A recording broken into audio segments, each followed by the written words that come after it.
Okay, let's unpack this. What if happiness isn't this accidental state you sometimes find yourself in, or something that just happens to you because circumstances align? Hmm. What if instead it's a decision, an active choice you make moment by moment every single day? That feels almost audacious to consider, doesn't it? Hmm. Especially when so much of our, cultural narrative and even a lot of psychological thinking often points to the past. Right, like the past is the primary shaper of our present reality and future potential. Exactly. Absolutely. And that's precisely what makes our source material for this deep dive so compelling. We're exploring a fascinating dialogue presented in a book rooted deeply in the theories of Alfred Adler. Alfred Adler. We all know Freud and Jung, the titans of psychology, right? Yeah. But Adler is often referred to as the unknown third giant. Right. Often overlooked. And this book takes his powerful and frankly quite radical ideas and brings them to life through conversations. It's between a wise philosopher and a young man grappling with profound unhappiness. And that format is key, isn't it? Because the young man voices all the skepticism, all the conventional wisdom that, well, probably we listeners hold too. Yeah, he asks the questions we'd ask. It forces you to confront your own deeply ingrained beliefs about why you are the way you are, how relationships work, what causes anger, what trauma means, and ultimately, what it truly takes to feel free. Our mission today is to cut through the back and forth of that dialogue and extract the absolute core ideas, the non-negotiable nuggets that offer a completely different path to understanding yourself and finding real happiness. It's potentially transformative, yeah. But be ready. As the book itself warns, this is strong medicine. It really is. It requires a level of personal responsibility that is often uncomfortable, definitely. But it also grants you immense power. Okay, let's jump in with the foundations then. You mentioned Alfred Adler. Tell us about his place in psychology, his school of thought, individual psychology, and how he carved out his own distinct path alongside but separate from Freud and Jung. So Adler was right there at the very beginning. He was one of the original members of that famous Vienna Psychoanalytic Society that Freud founded and led. Okay. But from the get-go, Adler wasn't simply following Freud. He was an equal, really an independent thinker whose ideas rapidly evolved away from Freud's focus on, psychosexual stages and the unconscious driven by the past. So, a different direction entirely. An utterly different ground. His individual psychology stands on its own. And that brings us to arguably his most controversial and initially most difficult idea to swallow. Right at the outset, Adlerian psychology essentially denies trauma. Yes, and that's where it fundamentally breaks from so much of what came before, and honestly, even a lot of psychology today. The common view, rooted in etiology, the study of causation, Right, cause and effect. says your present is determined by your past experiences, by the psychic wounds or traumas you suffered. Adler says emphatically, no, the past does not determine your present or your future. Okay, whoa. That is a huge shift. If the past isn't the cause of our present state, what is? If it's not, why something happened because of what came before? What lens do we use? The Adlerian lens is teleology. Teleology. This means attributing purpose. So instead of asking, why is this person like this because of their childhood, you ask, what is the purpose of this person's behavior right now? What is the goal they're trying to achieve? Huh. It completely reorients your perspective. You're not looking backward for causes, you're looking forward for goals. Now, Hey, let's make this concrete. The dialogue uses a really powerful example of a friend who shut himself in his room for years. He says he wants to go out, maybe get a job, but claims crippling anxiety, fear, palpitations, making it impossible. right. So the ideological, cause-driven view would dig into his history, difficult parents, maybe bullying at school, whatever traumatic events might have occurred, The why. and conclude he can't go out because of those past experiences. They are the cause of his present inability. That's the standard view. But the Adlerian view, using teleology, what does that say? It says his present behavior isn't caused by the past. His present goal is not going out. He isn't suffering anxiety because of the past. He is creating the anxiety, the fear, the palpitations as a means to achieve that goal of staying inside his room. He's creating the anxiety. Yes, he wants to achieve the goal of staying inside, maybe unconsciously, and the fear and anxiety are the tools he uses, the justification he creates to maintain that state. So he's not stuck because of anxiety? He's generating anxiety to stay stuck? That's incredibly challenging to hear. It implies a level of agency, even if it's unconscious, that feels, well, totally counter to the experience of being trapped by fear. It is often unconscious, yes. He might genuinely feel he cannot go out. He believes it. But Adler says that feeling of being trapped serves a purpose.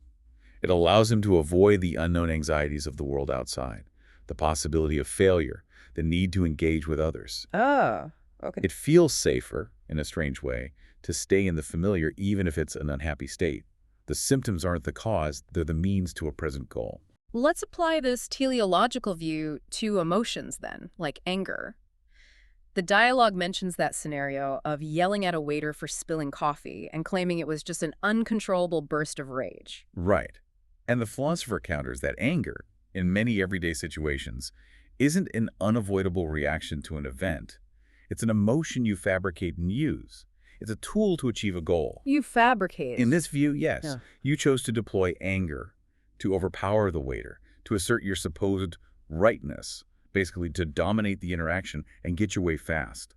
Like the example of the mother yelling at her child, it's not that she's necessarily overwhelmed by uncontrollable anger. Exactly. She's using anger as a tool, as leverage, to make the child comply, to exert her will, and overpower the child's resistance quickly. Makes sense. And the telling detail the source provides is that this uncontrollable anger can instantly be put away the moment the phone rings. Oh, right. She answers the phone perfectly calmly, politely even, then hangs up and can immediately resume yelling. Yeah. This demonstrates that the anger wasn't some unmanageable force. It was a means to an end, a tool that could be picked up and put down, depending on whether it served her immediate goal. And the point is you could communicate without that anger. You could address the spilled coffee, get the jacket cleaned, receive an apology, just by stating the facts calmly. Precisely.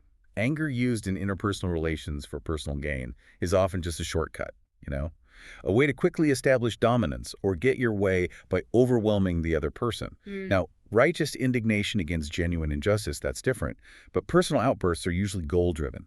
So if our present is not determined by our past traumas or external causes, and our behaviors, even our emotions, are often driven by present goals, what's the really powerful implication of this whole teleological view? The most radical and, I think, hopeful implication: people can change.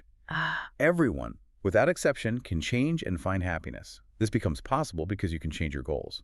See, if your identity and issues were fixed by past causes, by etiology, change would be impossible, right? You'd be stuck. But if they're driven by present goals, by teleology, you have the power to choose new goals and chart a new course.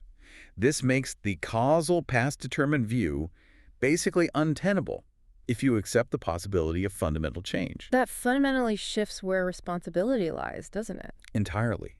It leads directly to the idea that happiness isn't some external state or stroke of luck you just wait for. It's something you actively choose to pursue and experience. And how do we make that choice? How does that work? Well, it connects to the concept of lifestyle. Lifestyle, okay. And Adler didn't just mean your daily habits, like going to the gym or something. He meant your fundamental way of giving meaning to the world and to yourself. It's like your cognitive map, your basic view of life. Your whole orientation. Exactly. And according to Adlerian psychology, you choose this lifestyle. You choose who you are, you choose your personality, you even, in a sense, choose your unhappiness. Whoa, hold on. Choose unhappiness. That feels completely counter to our experience. I mean, nobody wants to be unhappy. It feels like a burden, something thrust upon you. And the dialogue acknowledges this skepticism head on. It explains that this choice is often unconscious. Yeah. Formed early in life, maybe solidifying around age 10 or so. Okay, early on. It's a framework, a self you decided on based on your early interpretations of the world. But even if unconscious, it's a decision about how you will perceive and engage with reality. So if it's an unconscious choice made way back then, why would someone choose a lifestyle that makes them unhappy or creates problems? Why stick with it? Because the unhappy lifestyle, no matter how difficult it feels, is familiar. Like driving an old beat-up car you know intimately. You know how it handles, where the bumps are, what noises it makes, Yeah. You know its quirks. Choosing a new lifestyle, choosing to be happy, is like getting into a completely different car you've never driven before with no map, heading into totally unknown territory. That uncertainty, that lack of predictability generates profound anxiety. Okay, that makes sense. So sticking with the familiar unhappiness often requires less courage than facing the anxiety of fundamental change and the unknown. Courage. There's that word again. It pops up again and again in the title and throughout this philosophy. It is absolutely central. Adlerian psychology is fundamentally a psychology of courage. What we often label as inability or lack of motivation or being stuck because of the past, Adler reframes as a lack of courage. A lack of courage. Specifically, the courage to change, the courage to choose a new path, the courage to be happy. And this is where the idea of life lies comes in, right? These justifications we create. Yes, life lies are the excuses, the narratives we construct using our circumstances to avoid confronting the core tasks of life, or, importantly, the possibility of failure. Like the example of the friend who wants to be a novelist but always uses his busy job as an excuse not to actually write or enter contests. That's a perfect illustration. He's not incapable of writing. His busy job is a life lie he uses to avoid the real task, facing the blank page and, crucially, the possibility of rejection or negative critique if he were to submit his work. Right, the fear of finding out he's not good enough. Exactly. By not writing, he keeps the possibility alive that he could be a great novelist if only he had the time. He protects that potential fantasy by never putting it to the test. So the life lie isn't really about deceiving others. It's mostly about deceiving yourself to avoid the anxiety of facing reality and the potential of failure. And that takes courage to dismantle. Immense courage. The courage to step out of the comfortable, even if unhappy narrative you've constructed and face the uncertainty of striving, the risk of failure, and the fundamental anxiety of change. The courage to be happy, the courage to change your lifestyle, requires the courage to confront these fears head on. Okay, so if we accept that we can change and that many of our difficulties might stem from these chosen, albeit maybe unconscious, lifestyles and life lies driven by a lack of courage, where do our problems truly lie?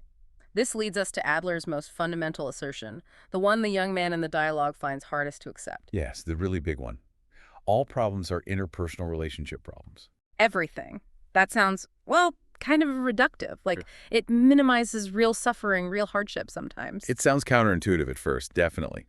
But the philosopher in the dialogue presents a simple thought experiment. Imagine you were completely, utterly alone in the universe. No other people, no animals, nothing living besides you. Would you experience problems? Well, no, I guess not. There'd be no one to compare myself to, so no inferiority feelings, no one to argue with, so no conflict, no one to impress or worry about judging me. Even loneliness wouldn't really exist as a concept without the potential for connection, right? Exactly. Adler argues that our problems, even those that feel deeply internal, like self-worth issues or anxiety, are ultimately rooted in our relationship to others, real or imagined. Our sense of self, our feelings of adequacy, our fears, our anger, they almost invariably involve a comparison, a conflict, or a desired outcome that can only exist in relation to another person. That's a profound perspective shift. So even something like feelings of inferiority are inherently interpersonal. Yes, feelings of inferiority are subjective assumptions based on comparison to others. I feel inferior compared to someone else who seems more capable, more attractive, more successful, whatever.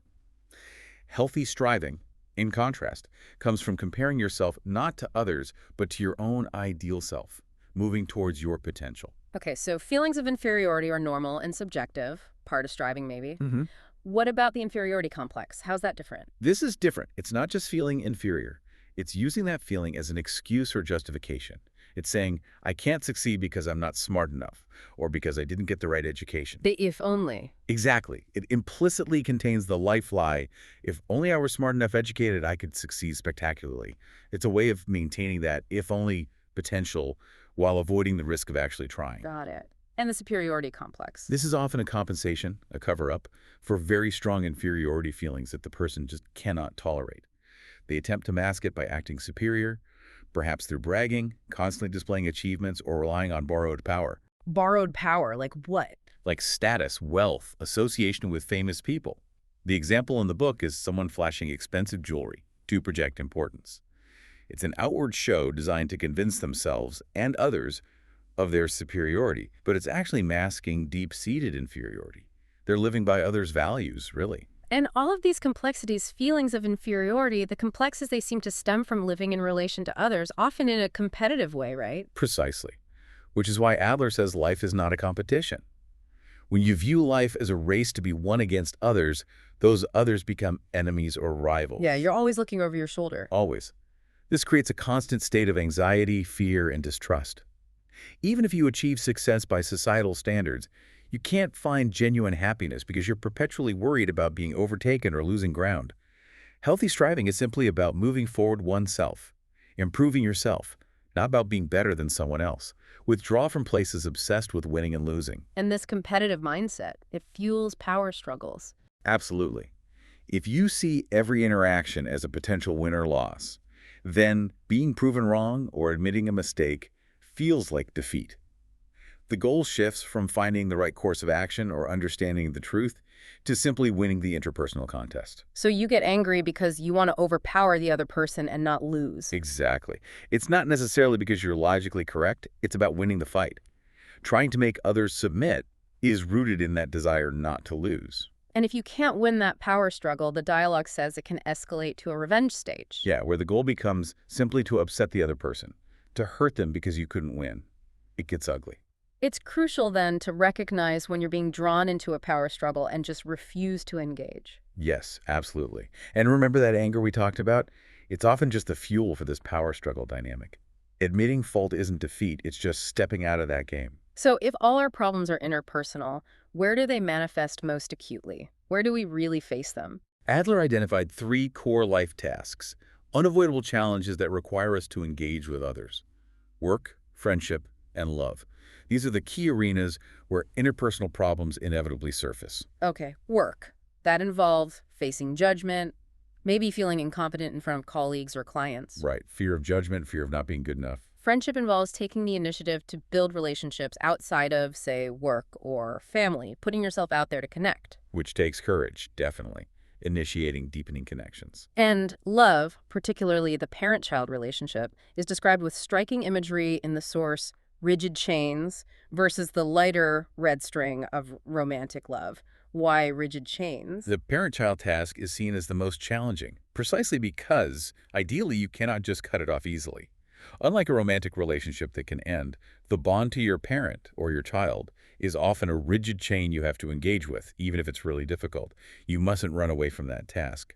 And this brings us to perhaps the most practical and maybe liberating technique Adlerian psychology offers for navigating these interpersonal tasks. Discarding other people's tasks, the separation of tasks. This is huge. This is the key to simplifying your life and reducing the burden of interpersonal problems.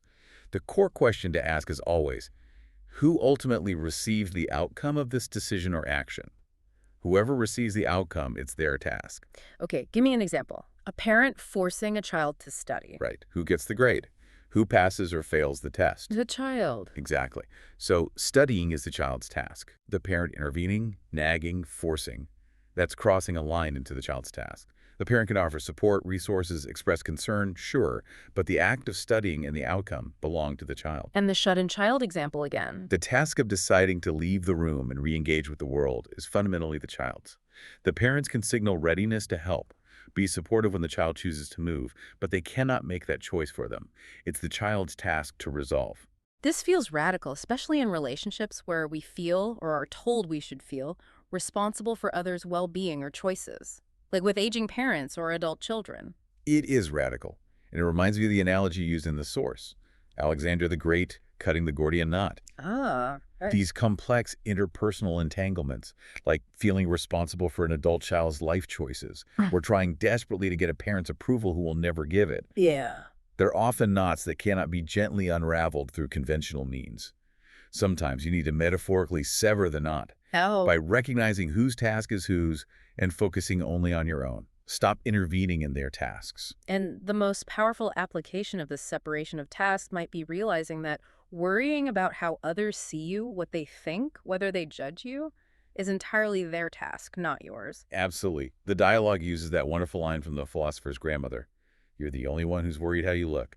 Their opinion is their business, a task for them to perform or not perform. It has nothing fundamentally to do with you. Your task is just to live your life according to your own best judgment. Right. And that directly leads to the concept that gives the book its title, the courage to be disliked. Yes. It flows directly from the separation of tasks. If your goal is to be liked by everyone, to avoid being disliked at all costs, you end up living a life dictated by others' expectations. You contort yourself to fit what you think others want you to be. Which is exhausting. And it's an unfree life, a constant performance, and ultimately, a lie to yourself. Freedom requires the courage to be unconcerned with what others think of you, the courage to pursue your own path, even if it means some people won't like it or won't like you. and accepting that's okay. It's not about actively trying to be disliked, is it? It's more about, Not at all. It's about having the courage to live authentically, knowing that being disliked might be an unavoidable consequence for some people, and accepting that as their task, their judgment, not yours to control or fix. you choose your course and pay the potential cost, which might include some people's disapproval for the freedom and integrity of living that way. Exactly. You pay the price for your freedom. And this separation of tasks, this focusing on your own path and courageously accepting potential dislike, it puts the power back in your hands. The source calls this holding the cards. Can you explain that? Sure. If you view a difficult situation like a troubled relationship with a parent through the lens of etiology, our relationship is bad because of how they treated me in the past. You feel powerless, Yeah. victim of history. Right. The cause is fixed in an unchangeable past. You're stuck. But if you view it through teleology, I am maintaining this bad relationship because my present goal is maybe to use it as an excuse for why I'm unhappy now or to avoid facing other tasks. Ah, okay. Then you realize you chose that goal, perhaps unconsciously. And if you chose the goal, you have the power to choose a different goal right now. You hold the cards to change your own response, your own perspective, which changes the dynamic entirely. The philosopher uses his own relationship with his difficult father as an example of how he holds the cards now by choosing his goal. The power lies in recognizing your present goal and deciding to change it, rather than feeling defined and trapped by past causes. You are the one with the agency. You hold the cards. Precisely. And it's absolutely crucial, as the source emphasizes repeatedly, that Adlerian psychology is about changing oneself. It is explicitly not a technique for manipulating others to change. Correct. Very important point. While changing yourself may sometimes cause others to react and change their behavior in response of there, maybe they do, maybe they don't. Yeah. That is not the goal, and it certainly isn't guaranteed. The focus is solely, powerfully on the one thing you can control. Your own tasks, your own choices, your own courage. This focus on changing oneself as a whole brings us to another core Adlerian concept you mentioned earlier. Yes, that individual psychology also implies holism. Holism. What does that mean in this context? Not just habits, but... Adler used the word individual in its original sense, meaning indivisible. Yeah. He saw the self as a single integrated unit. Your mind and body, your reason and emotion, your conscious and unconscious. They are not separate warring factions within you. Not like Freud's id, ego, superego fighting it out. No, they are all part of the single I as a whole. So saying my emotions made me yell or I couldn't help it, I was angry, that's a life lie from this perspective, because it implies a part of you acted independently. Precisely. According to Adler, I as a whole chose to yell, and the emotion of anger was integrated into that chosen action. It wasn't some external force that hijacked you. It reinforces the idea that you have agency and responsibility for your actions, even those that feel driven by emotion. I chose it. Okay, if all problems are interpersonal and happiness is found within interpersonal relationships, what's the ultimate aspiration for how we relate to others? What's the positive goal we're aiming for? Community feeling. Adler saw this as the ultimate goal of human striving and the true source of happiness.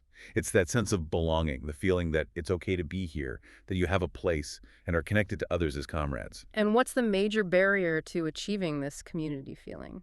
Self-centeredness, which Adler defines not just as being selfish in the usual sense, but as being excessively attached to the I, being obsessed with how others see me, constantly seeking recognition and validation for oneself. So always thinking, what about me? Basically, yes. Only concerned with the self. It's the opposite of genuine concern for others. So even worrying excessively about being disliked, which we just talked about, is a form of self-centeredness because you're preoccupied with your own image in others' eye. Exactly. You're still focused on me. You need to shift your focus from obsessive attachment to the I and seeking recognition to a genuine concern for others and the larger community. You have to realize you are not the center of the world, even though it often feels that way when you're trapped in self-concern. The source also talks about the importance of the larger community. What's that about? Yes, this offers crucial perspective and kind of a lifeline. If you are struggling to find belonging or are caught in difficult interpersonal relationships within a small community like a toxic workplace or a difficult family dynamic, remember, there's a larger community out there. Humanity. The world. Don't be bound by the narrow, perhaps dysfunctional common sense of that small group. A perceived failure or hardship in a small community can feel like a storm in a teacup when viewed from the perspective of the wider world. Listen to the voice of the larger community. seek connection and validation in a larger context. That's helpful. Now, this brings us to Adler's distinctive approach to interacting with others, especially in roles like parenting or teaching or managing. The controversial advice, do not praise, do not rebuke. Yet this catches many people off guard. Rebuke is a form of manipulation, the stick. Seems kind of obvious. But Adler views praise, the carrot, very similarly. Both are manipulation from this viewpoint. Praise as manipulation, that feels wrong. Isn't praise encouraging? Isn't it positive reinforcement? Adler argued that praise, especially phrases like good job or you're so talented, often comes from a vertical perspective. Vertical. Meaning hierarchical. Someone in a position of perceived superiority, judging or evaluating someone in a position of perceived inferiority. A boss praises an employee. A parent praises a child. You wouldn't typically praise your equal partner for doing the dishes with that same kind of evaluative language, right? True. Okay. It implicitly creates a hierarchy. Exactly. And this can lead to dependency. Like you need someone above you to validate your worth. Yes. It fosters a dependency on external approval and can actually make the person believe they inherently lack capability and must rely on others' judgment to feel valuable. If your worth comes solely from being praised, you end up living by others' values, constantly seeking their recognition. You become a praise junkie. So what's the alternative if we don't praise or rebuke? How do we encourage good behavior or learning? Encouragement, instead of evaluation from above, offers support, gratitude, and acknowledgement that fosters horizontal, equal relationships. Horizontal meaning equal. Yes, equal footing. Phrases like, thank you, that was a big help. I appreciate your effort. Or simply recognizing their contribution without judgment. I see you worked hard on this. The goal is to help the other person feel capable and recognize their own value and contribution internally rather than needing external validation from a perceived superior. And where does this sense of internal value come from, if not from praise or external recognition? How do we build that? From the feeling of contribution. The feeling that I am of use to someone. This is the deepest source of confidence and belonging, according to Adler. And crucially, this feeling doesn't require external recognition or thanks. You can feel it internally by simply acting in a way you believe contributes to others or the community. This is beautifully illustrated by the idea of contribution on the level of being, not just doing. Can you explain that? Exactly. It's not just about what someone does, their accomplishments, their actions, their productivity. It's about their mere existence having value. The example of the bedridden mother in the source is powerful. She cannot do anything conventionally productive, maybe, but her mere presence, her being there, supports the family psychologically, gives them a focal point. She is of use simply by existing. Her being contributes. Wow. So this applies to parenting too, appreciating a child's existence from zero, just for being, rather than constantly comparing them to some ideal image or demanding achievements for them to feel they have value. Yes. Start with gratitude for their being there. That foundation of unconditional acceptance is key to fostering their own sense of value and belonging. Say thank you just for being here. It sounds like the fundamental choice in all interpersonal relationships boils down to vertical versus horizontal. It really does. And you must consciously choose one. Adler argues that if you maintain even one relationship based on a vertical hierarchy like boss-subordinate, where there's dominance, or parent-child, where the parent dictates everything without respect for the child's task, you tend to carry that vertical mindset into all your relationships. You see hierarchy everywhere. Everywhere. Horizontal relationships built on mutual respect and equality and consciousness are essential for fostering courage, self-acceptance, confidence, and true community feeling. You can assert your needs and opinions without needing to dominate or submit. You're equals. And building these horizontal relationships, especially finding that sense of belonging, requires, well, it seems to require confidence in others. Yes, placing unconditional confidence in others is seen as the necessary foundation for deep, genuine connection. The alternative is doubt. And as the dialogue illustrates with the example of the doubting partner constantly looking for evidence of betrayal. Doubt often creates the very distrust it fears. It breeds suspicion and distance. Makes sense. Right. You look for betrayal, you'll probably find something to interpret that way. But isn't placing unconditional confidence incredibly risky? Aren't you just setting yourself up to be hurt or taken advantage of? That's the immediate objection, surely. It absolutely carries risk. It feels risky. But the Adlerian perspective flips it. Whether someone takes advantage of your confidence is their task, their choice of behavior, not yours. Separation of tasks again. Exactly. Your task is to decide whether you will place confidence. And the courage to do this, to take that risk, comes from self-acceptance. How does self-acceptance provide that courage? What's the link? If you accept this me, with all your imperfections, your maybe 60% capabilities, as the source puts it, if you accept yourself as you are less terrified of being hurt or deceived. Being taken advantage of is seen as the other person's issue, their task, a challenge to navigate perhaps, rather than a catastrophic blow that proves your fundamental lack of worth or judgment. So accepting yourself makes you less fragile to potential betrayal. Yes, you accept what you cannot change, others' potential actions, and gain the courage to change what you can, your own response and your choice to trust. So self-acceptance allows you the courage to place confidence in others, which in turn leads to Seeing others as comrades, not enemies in competition, not superiors or inferiors in a vertical hierarchy, but fellow travelers on the journey of life, comrades in the community. comrades. Okay. And seeing others as comrades is the path to finding refuge in the larger community and gaining that sense of belonging, the feeling that it's okay to be here, that you're connected and of use. The equation is kind of. Self-acceptance leads to confidence in others, which leads to seeing them as comrades, which creates belonging and community feeling, which is happiness. Self-acceptance plus confidence in others, comradeship, belonging. Wow. That's the chain. And this reframes even something like work. It's not just about earning a living, especially maybe if you're already wealthy. It's primarily about contribution to others and confirming that sense of belonging. Yes. And you can feel this contribution internally, even without external thanks, by viewing those you serve, even family members you live with, like the example of the wife doing dishes as comrades you're contributing to. It shifts the motivation and the source of fulfillment from external reward, like money or praise, to internal connection and purpose. Precisely. The feeling of contribution itself is the reward. This all paints a picture of a fundamentally different way to approach life. It's quite demanding. What does the path forward look like if you embrace these ideas? What's the next step?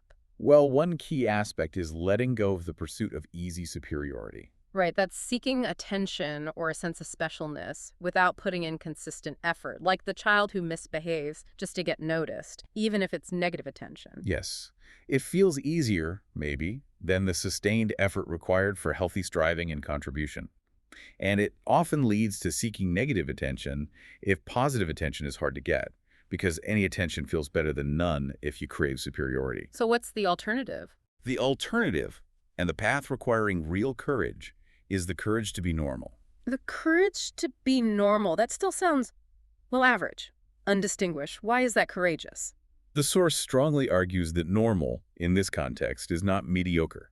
It's the courage to accept yourself as you are, without needing to be special or superior to find your place. It's finding belonging not by standing out above others, but by being a part of the community and making continuous everyday efforts to contribute. So it's harder than being special. Choosing to be normal is difficult precisely because it requires consistent, quiet effort in the mundane realities of life. It lacks the drama of being special. It's easier in a way to adopt a unique special identity, even a negative one, problem child, misunderstood genius, to feel significant than to just do the work day in, day out. This perspective connects to how Adlerians view life itself not as a linear journey towards some distant destination. What the source calls kinetic, like movement towards a goal. Right, but as a series of moments, a dance, energia. Exactly. There's no need for grand life plans or objectives stretched years into the future. You don't need to know the ultimate destination of the dance. The focus is on living earnestly, fully engaged, here and now, in this moment. The dancing itself is the purpose. The fulfillment isn't reaching a particular spot on the dance floor, it's the dance itself. That's the idea. The process is the point. So by focusing completely on the task or interaction of the present moment, the meaning of your life doesn't need to be defined beforehand. It becomes clear after you've lived it, after you've danced the moments. Yes, the philosopher uses his own path as an example, studying Greek philosophy earnestly. Just doing that in the moment led him unexpectedly to Adlerian psychology and eventually to this dialogue. The meaning wasn't in the initial objective, studying Greek philosophy, but emerged from the engaged here and now process. You don't need to know the future meaning. Just live the present moment fully. Earnestly. Don't be too serious, but be earnest. And the philosopher's grandfather's story, the one about his burned face, but people offering him seats on the train that comes back here, doesn't it? It does. It illustrates that it's not that the world is inherently kind or inherently cruel. It's how you choose to perceive and engage with it based on your goals and your chosen lifestyle. A difficult experience could reinforce a view of the world as hostile and discriminatory. Or it could open your eyes to the possibility of human kindness and compassion, as it did for his grandfather. The event itself is neutral. Your interpretation and the goal it serves determine your reality. This all culminates in that incredibly powerful, almost summarizing Adlerian statement. If I change, the world changes. My power to alter my experience of reality is immense. It's not about changing others or manipulating external circumstances. It's about changing how I relate to the world, how I interpret events, how I choose to respond. It's like putting on glasses after being nearsighted, as the book says. Exactly. The world itself didn't physically change, but my world, my vivid, clear perception of it, is utterly transformed. And that power belongs only to you. Only I can change my world. And the dialogue emphasizes that this realization is needed now, because it resonates now. Don't dwell on not having known it sooner. The time to act on it is the present moment. Yes. And as the source quotes Adler directly near the end, someone has to start. Other people might not be cooperative, might not embrace this way of being, but that is not connected to you. Separation of tasks example. Right. My lesson is this. You are to be the one who starts. You are to be the one who takes the first step towards changing your own perspective and engaging with the world differently. So pulling all these threads together, the core shift this dialogue presents is just profound. Moving away from the past as cause, etiology, and embracing present purpose, teleology. Recognizing that our problems are fundamentally interpersonal, simplifying life by courageously separating our tasks from others. Finding happiness and confidence in a genuine sense of belonging derived from community feeling and contribution. Choosing horizontal relationships over vertical ones. Having the courage to be disliked and the courage to be normal. And finding meaning, not in some grand destination, but in the earnest dance of living fully in the here and now. It is, as we said right at the start, strong medicine. It demands everything of you, your courage, your self-acceptance, your willingness to let go of comfortable excuses and life lies. But the payoff? But in return, it offers you everything, your freedom, your power, and the path to genuine happiness found within connection and contribution. It's a philosophy that says you don't have to wait for the world or the people in it to change for you to find peace or joy. You change yourself, and that changes your world. And that requires immense courage, absolutely, but is also incredibly liberating when you really grasp it. So let's leave our listeners with this. If happiness is found in that feeling of contribution, in sensing I am of use to someone, and that feeling is cultivated by seeing others as comrades through self-acceptance and confidence, what is one small, earnest step you can take today to contribute to someone else, no matter how small, and regardless of whether anyone else even notices or thanks you? What small part of the dance can you engage in fully, right here and now? A deliberate act rooted in the present that builds that internal sense of value and connection. Think about that one small step.